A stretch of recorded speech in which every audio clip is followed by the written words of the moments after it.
handsome CEO, rocketing to success. He has the accent, he's charismatic. It's like the Colin Firth of Silicon Valley.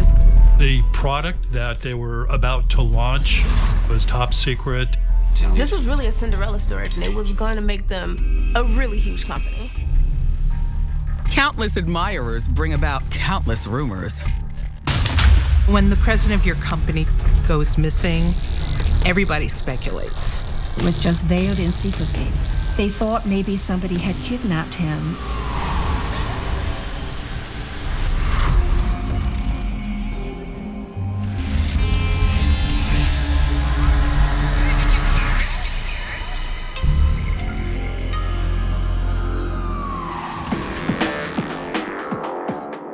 Santa Clara, California, the heart of Silicon Valley, is an intoxicating place to be at the dawn of the tech boom. It was an exciting time. Things were happening really quickly. Silicon Valley was growing by leaps and bounds. There were startup companies all over. Can you believe this thriving town is about to be rocked by a murder no one will ever forget?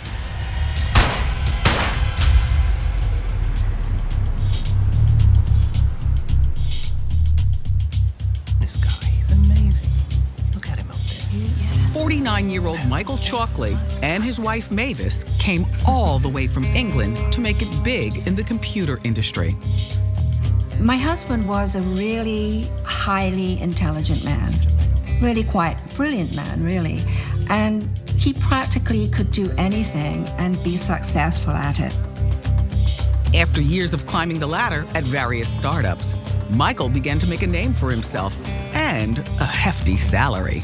They did not have children, and they went to jazz clubs, they went out to dinner a lot, and they socialized a lot. They lived a very rich lifestyle. He enjoyed travel, and sometimes I would go with him on business trips. It was a very fulfilling life. But Mavis knew her husband was capable of a lot more. 15 years after moving to Silicon Valley, she encouraged him to go out on his own. I proposed the idea of starting the company, so I was working with them at the time, and we used to meet in our house, and everything was secret. Out of the couple's living room, Gruesome technology is born. With the help of Michael's right-hand man, Dawson Williams, the company's future is bright. Dawson was very, very ambitious, and they were a good team. Dawson Williams was more than just Michael's business partner. He really was a friend, and they both put in the long hours and the late nights to make sure that Gruesome was a success. To Gruesome Technologies. Gruesome Technologies.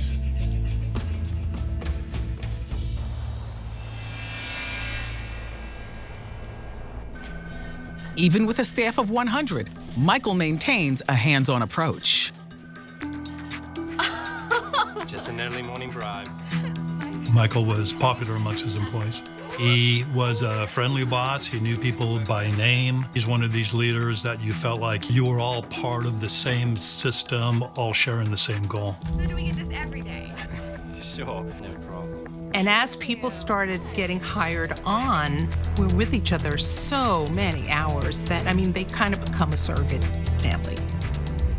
Their hands-on approach pays off. Well, everything's come in. The quotes from Pennsylvania, the quotes from Tennessee, the quotes from Texas. Everything matches just fine. In 9 months, the company plans to launch some cutting-edge technology that could revolutionize the industry. 175. It was very exciting. The silicon chip was very new, and my husband had helped invent a machine which was called automatic test equipment for the microchip. It was a very exciting time to be able to put together this huge piece of test equipment in a way that was different and had never been done before. But game-changing has its risks. The machine will make Gruesome technology millions, and competitors will do anything to get a piece of the action. Lots of people came to the Bay Area, predominantly from Japan, to try and steal some of our secrets. One of the things that was of concern back then was industrial espionage. People would go to a startup company and they would learn what the business is and then go to another company. And so that was a real concern. Despite the constant threat of tech espionage and spy games, Michael keeps his employees loyal. The company picnic was a time to just relax, let your hair down. Everyone could mingle and get to know one another. And there are some on the staff who'd like to get to know Michael in other ways. Michael was so handsome and so debonair, and he had the accent, so of course a lot of the women at the company kind of had a crush on him. But that doesn't bother Mavis one bit. You have to understand that when a man becomes successful, women do gravitate toward that man. I think you really have to base your marriage on trust. And I trusted him. Which is good, because some of the company games are a little more up close and personal. During the picnic, they even had a sack race where Michael was paired with one of the production planners, Jane. 35-year-old Jane Carpenter is in need of a little distraction. There are a lot of rumors going on about Jane.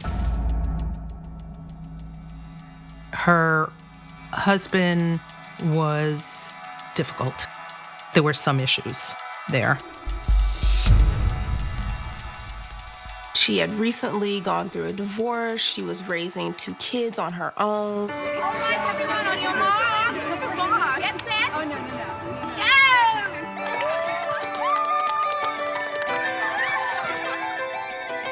Lucky for her, Michael's always been sympathetic. In fact, since Newsome Technology's inception, Michael Chalkley has been everyone's rock.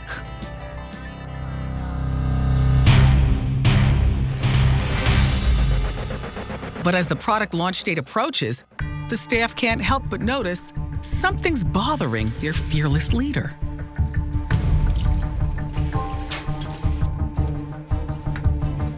How you holding up? You all right? I'm fine, thank you. He lost that spring in his step. He would come to work and go straight to his office and close the door. Appreciate you. Oh, my pleasure. Really. Not even the company Christmas party can cheer him up. I think I am going to go jump on the dance floor. Mavis? Michael, I have a feeling it's going to be the best Christmas ever. It is going to be great. What's wrong, darling? I'm exhausted. I thought probably the strain of all of this was causing him to be depressed and feeling not as confident as he usually was. You drive safely. Thank you. You do the same. I love you, darling. I love you. Bye.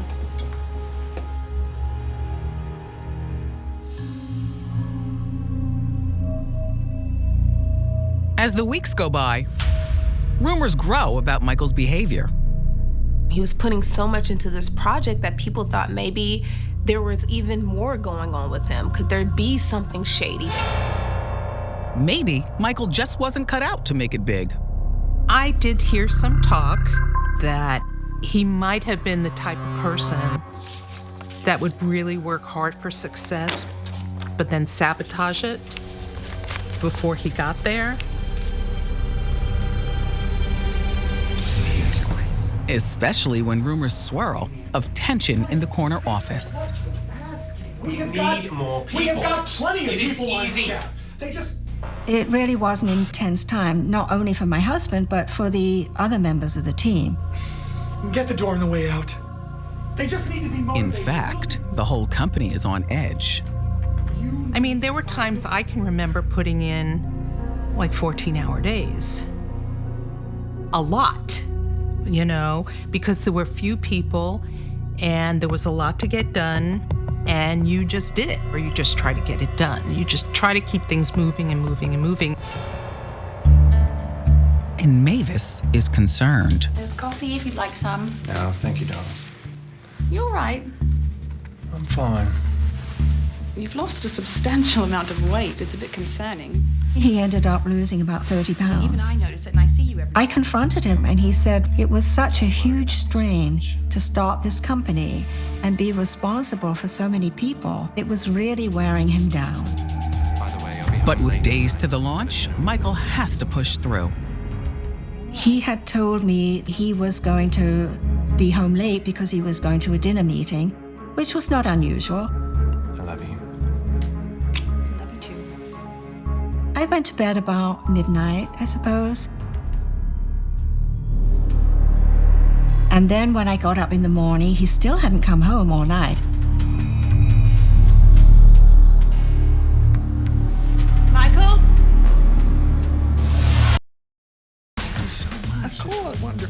Silicon Valley CEO Michael Chalkley is about to strike gold with a huge product launch.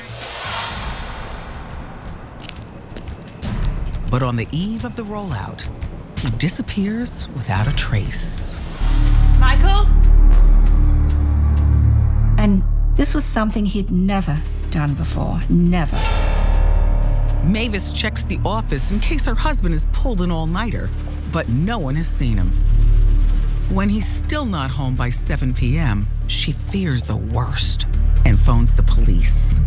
Mavis called the police to report her husband never came home, and it became a missing persons case. When you have a loved one who's missing, it's probably one of the worst things you can imagine happening because you don't know. It's excruciating. Mavis was hoping against hope that he was just taking a time out. But she also had fears that he may have been victim of a crime or that he was in a ditch somewhere after a car accident. Naturally, Michael's work family shares Mavis's concern. Cheryl, have you heard anything from Michael? No, I was gonna ask you about that. He knows we have an investors meeting. I can't believe he's not here. I just had this feeling that something terrible had happened. I don't need this. Soon, detectives show up at Newsome Technology to question the staff. What can you tell me about the dinner meeting the night Michael disappeared? I can't tell you anything. I don't know anything about it. Dawson and Michael were obviously really close, but when it came to authorities asking Dawson questions, he really didn't have a lot of answers. So it made them question whether or not he was being forthright. Michael have any problems here at work? Not to mention all the tension in the office lately. We're under a lot of pressure, Detective. Here we have a business partner, so the question, of course, was posed, what did they have to gain from his being missing? Detective, with all due respect, do you know what kind of pressure we are underneath here? Maybe Dawson really wanted to just take this thing and make it his own. It just really seemed as though he maybe had the most incentive to gain from Michael being gone. Rumors had been circulating for months that everything wasn't as it seemed. You have the door on the way out? You have to find a way to motivate them better, I'll say that. I felt Dawson always had an ulterior motive, that he wanted to climb the ladder to the top. I really felt that he was sort of ruthless, actually. It wouldn't be the first time a VP staged a coup. With Michael out of the way, Dawson was positioned to take over Newsome Technology and all its glory. And while Mavis has her eyes on Dawson, he's pointing the finger at her. One of Dawson's statements was, there she is, sitting on the hill with all that money. Mavis does stand to inherit quite a bit of money from the company with Michael out of the picture. When I came home from work one day, there were police looking for something. And the detective told me that you have to realize that husbands and wives are always the first people we suspect.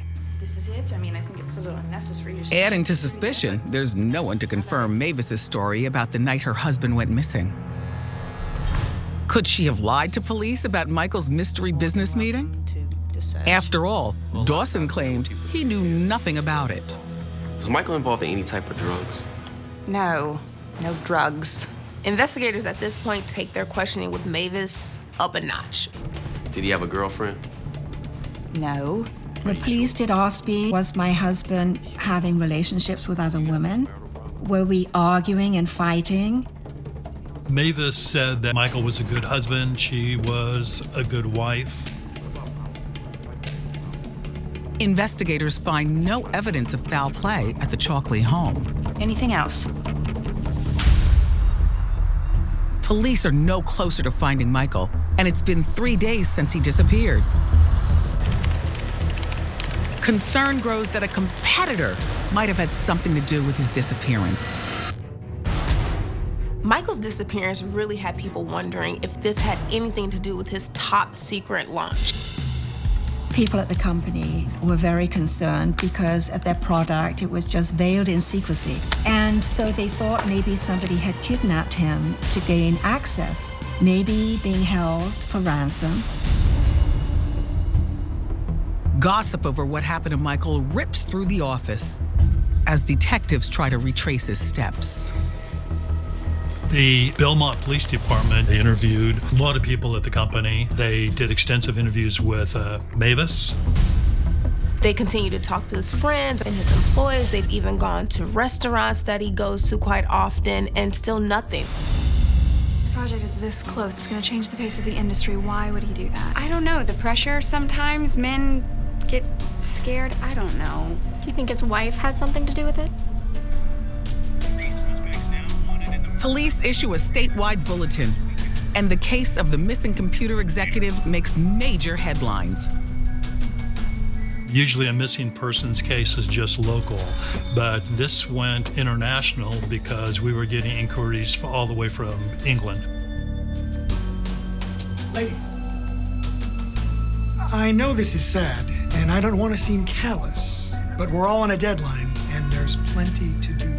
Michael's story really had everyone in Silicon Valley on edge. Not only were they worried about him, they're worried about their own companies.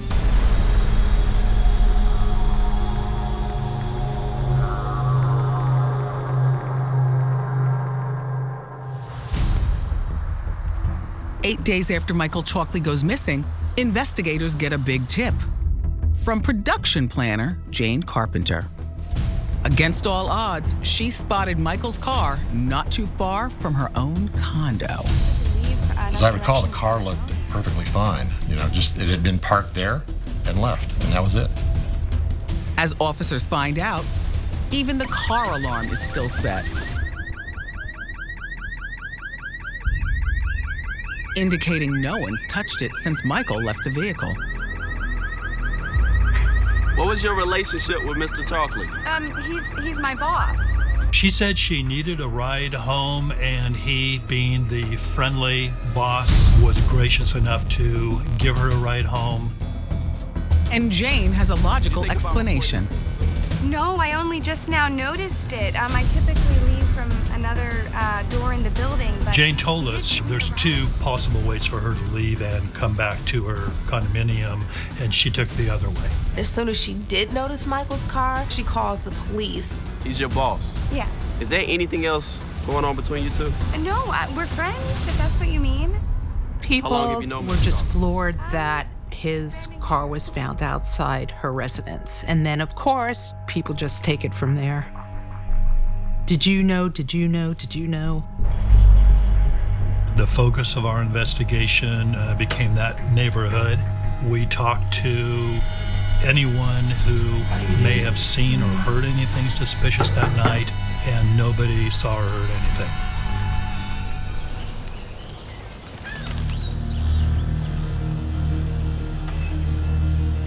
Two weeks into Michael's disappearance, there's a sinister turn in the case.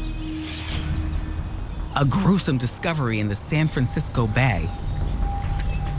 Once the Coast Guard comes and retrieves this large object, they realize it's a sleeping bag, and when they open it, there's a body inside. Have police finally found Michael Chalkley? If not, where is he? Michael! And who could have wanted him out of the way? You have to find a way to motivate them better, I'll say that.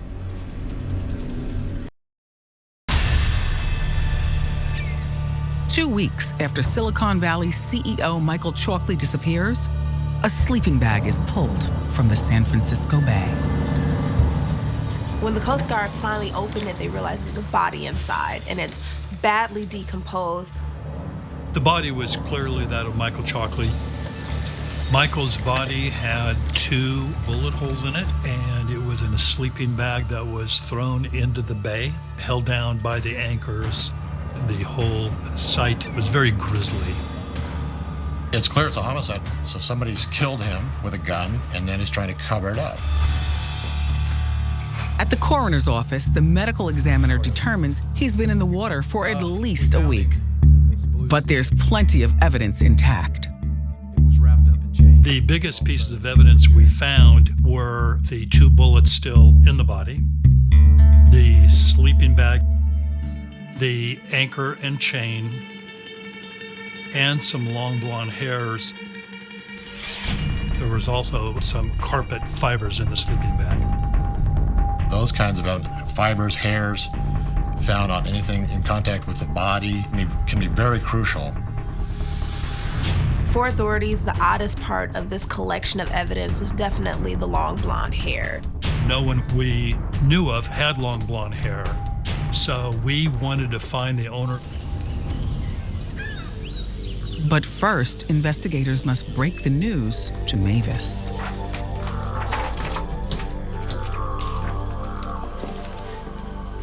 This is Chalkley. Yes. He said, well, we found Michael. And I said, is he okay? Is he all right? He said, no, he's dead. He was murdered. No, I don't. That's just not true. That can't be true. I'm very sorry. No, that can't be. It was just so shocking. To this day, I can't even think what I thought. It was so overwhelming and surreal. I really was not able to grieve at all. After taking a closer look, detectives find that Michael was insured for $500,000. And Mavis shoots up the suspect list. They said, did you know your husband had double indemnity? And I said, no, I didn't. Double indemnity guarantees twice the payout if the victim dies in an accident, including murder. Cops really zeroed in on Mavis and wanted to know if she knew more about where her husband had gone, if there was maybe some infidelity, if she knew that her husband had been stepping out and she wanted to take care of it herself. Considering Michael's car had been found at Jane Carpenter's condo, could Mavis have caught Michael red-handed? Police continue to investigate as word of the CEO's death hits the headlines. There was a flurry of activity with the media. He was shot 2 times, body found in the bay. People were talking about that. It was a lead story in the newspapers and in the news at that time. And that could put the future of the company in jeopardy. Everybody was concerned about what happens now from a business perspective. But Michael's business partner takes the reins. Dawson became president. He then had to take over to get this company and this product going and be successful. Despite the upheaval, Newsome Technologies' big launch goes off without a hitch. The $1 million product hits the market, and money begins rolling in. But success only complicates things. Mavis, what are you taking? These are Michael's items. The police said specifically don't take anything out of Michael's office. Dawson directed his anger toward me. In the state of California, which is a community property state, when a married person dies, everything they own goes to their spouse. And he didn't want me to have Michael's shares in the company. And that was very hard for me. Fine, Mavis, fine. Have it your way. Take it all. Why don't you take the whole company while you're at it? How dare you? It really was another ordeal added on to what I was already dealing with. But it's a relief when Mavis is finally cut from the suspect list. After extensive questioning, authorities are finally able to clear Mavis. After a short while, she knew that she was part of the team, and she was very helpful throughout this investigation. The biggest help she provides is news of a suspicious gift. Mavis called us one day and told us that she felt like she had something significant and she showed us a credit card bill generated by a florist. It was a florist in Scottsdale, Arizona, and we had been there about a month before his death. And while we were there, my husband had sent flowers to another woman. We knew it was something that we had to investigate further.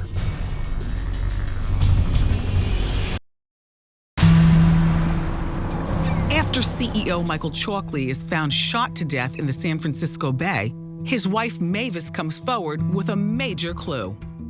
Evidence of a strange flower purchase for a mystery woman. Mavis told us that she went with Michael to Phoenix and he didn't want her to go. They had had an argument and he took a walk. And during the time of that walk was when the florist bill was generated. I called the florist about this charge, and they told me, yes, my husband had been in the shop and had ordered flowers to be sent to this woman, and they gave me the address. An address that happens to match none other than Newsome Technology employee, Jane Carpenter. You remember Jane. She's the one who found Michael's car across from her condo. Seems pretty incriminating. But when detectives go back to Jane for an explanation, her lips are sealed. Of course, we had a lot of questions, but she had obtained counsel and was declining to answer any of our inquiries. You think about reporting this a little Looks sooner? like Jane might be closer to Michael than she'd like everyone to believe. So we began an investigation into Jane and her relationships around that time. Jane told police she and Michael were just friends and that he gave her a ride home. But Jane's story didn't stop her coworkers' tongues from wagging. Rumor has it, Jane wasn't a novice at inter-office romance.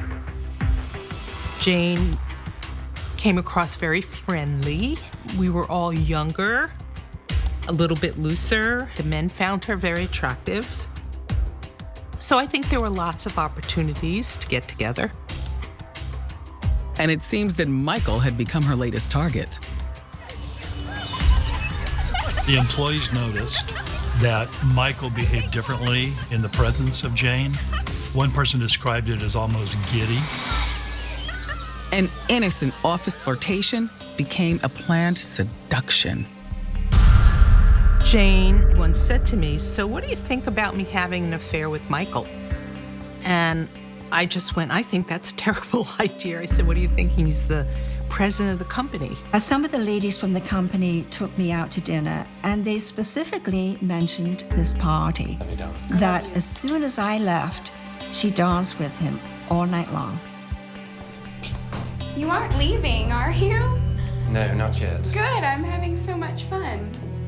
But I thought that now that your wife is gone, maybe you and I could have a little fun of our own. They said Jane used to call herself the sex queen, so that seems to be the answer for why he did what he did. When you put everything together, including what we found out at the florist, it was evident to us that there was indeed a romantic relationship going on between Michael and Jane, as the gossip had suggested. Which has everyone at the company abuzz. Everyone's talking about Jane, everyone's whispering about what she may or may have not done, and nothing's getting done at work. After her divorce, Jane, the self-proclaimed sex queen, was eager to move on. But her new ex-husband was not. Carl Carpenter was an electrician, and he had actually been married to Jane. They had 2 young sons, but they actually got divorced. I would like my keys back now, please. Not getting it back. Carl had a reputation of being a real tough guy. People were afraid of him.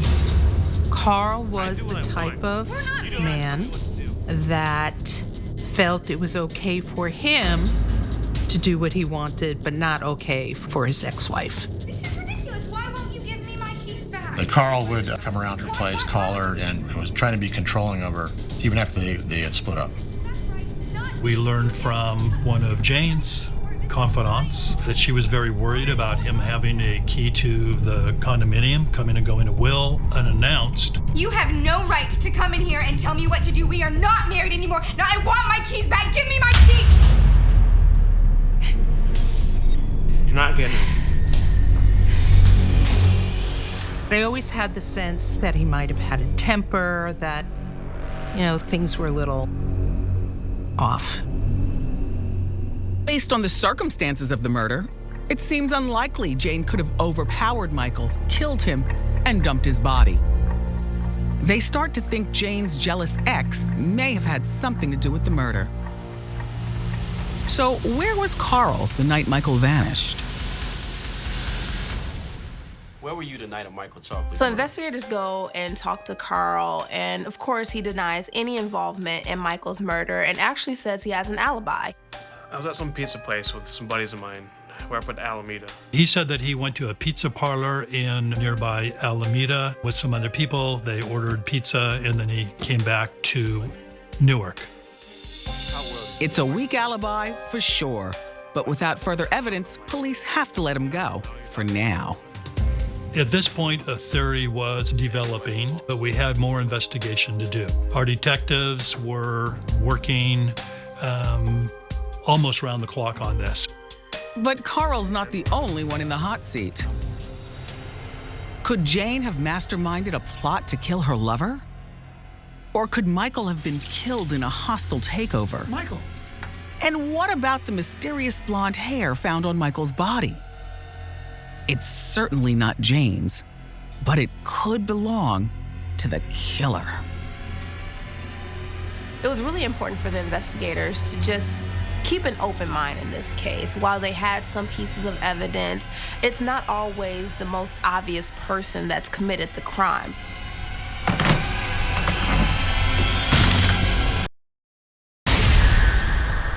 People in Silicon Valley can't stop whispering about Michael Chalkley, the tech CEO who was dumped in the San Francisco Bay. Suspects include an opportunistic employee, Jane, and her menacing ex-husband, Carl. Weeks into the investigation, police get a huge tip when Jane's neighbor comes forward about the night Michael disappeared. Yeah, I'm really hungry. I didn't cook anything tonight. Chinese sounds really good. She was on the phone with her husband. She heard running and banging, and then what sounded like gunshot to her. Investigators get a search warrant for Jane's condo. We discovered that the carpet upstairs in the bedroom had been recently cleaned. There was blood on the pad underneath the carpet. We discovered damage to the bedroom door frame. So it appeared that this new striker plate had been put on to cover up the damage to the wood. Now, what would cause damage to the wood like that? Somebody kicking in the door. And the most damning evidence? We found out through the Department of Motor Vehicles that Carl had a boat, which could have been used to dump Michael's body in the middle of the San Francisco Bay. And the boat has been completely steam cleaned. So we went to the last reported owner of that boat and showed him the anchor and the chain that was wrapped around the sleeping bag that held Michael's body. And he said, that is the anchor that was in the boat that we sold to Carl. It turns out that Carl had a station wagon at the time. We're thinking possibly a station wagon is used to transport the body.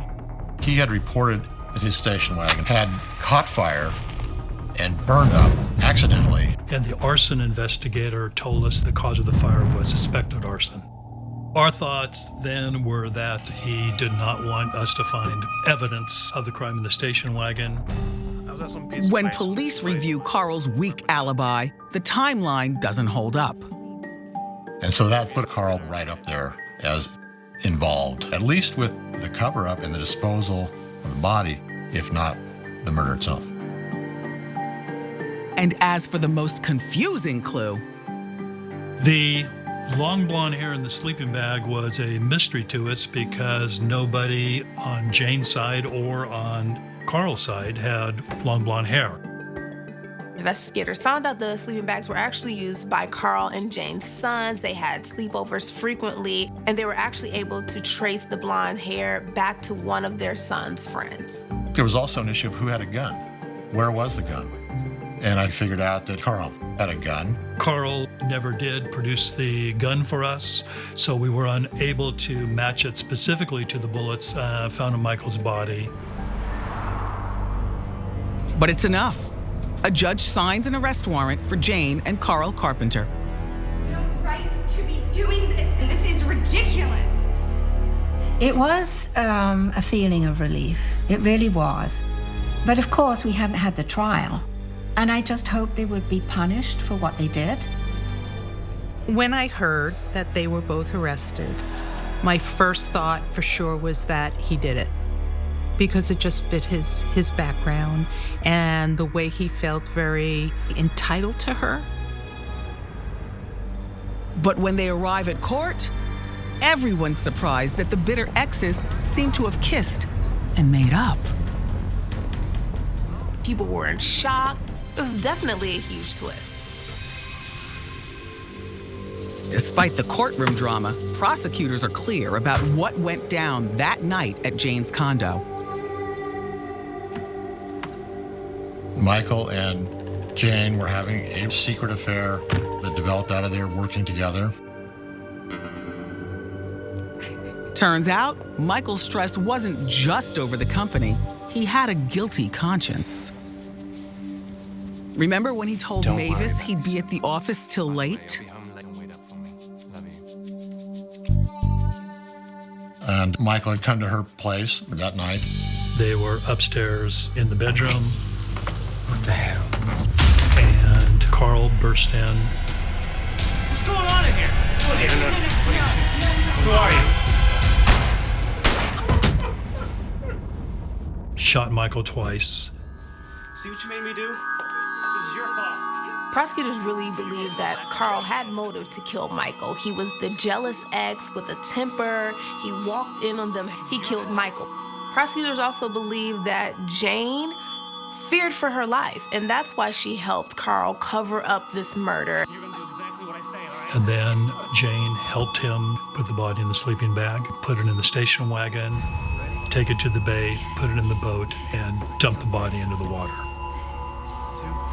3.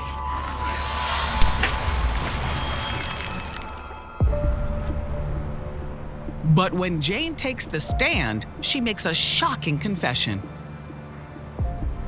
She stood up in court and said, "My husband didn't kill him, I did." Jane testified that they had had an argument and she had threatened to tell Michael's wife about the affair. He got mad. Jane! She ran up into the bedroom and locked the door. Fearing for her life, Jane grabs a gun Carl gave her for protection. Jane! That's when Michael turned into a monster, she claims, and came after her, and then she shot him in self-defense.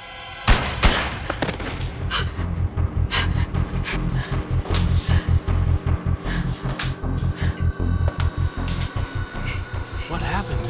I don't know. He came at me and I shot him. I didn't mean to shoot him. It's okay. We'll make it go away. Okay? So when Carl testifies, he completely backs Jane's story and says that he too felt the need to cover it up because he wanted to protect the mother of his children and his family. Michael was not a violent person at all. I mean, he never really ever raised his voice. So to me, it was just a made-up story. It was to try and get off.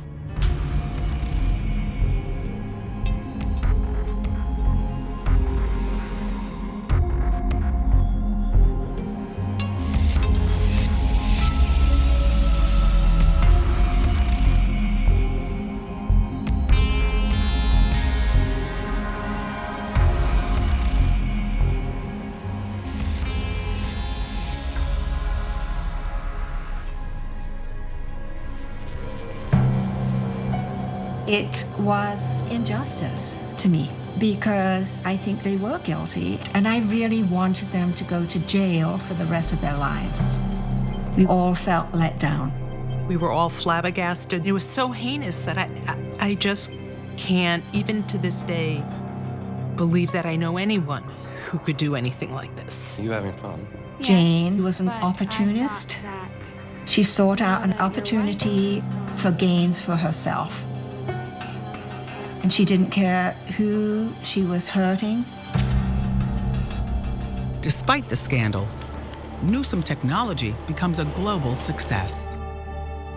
It's bought out by a top tech company in the 90s. And years later, Mavis is able to find peace.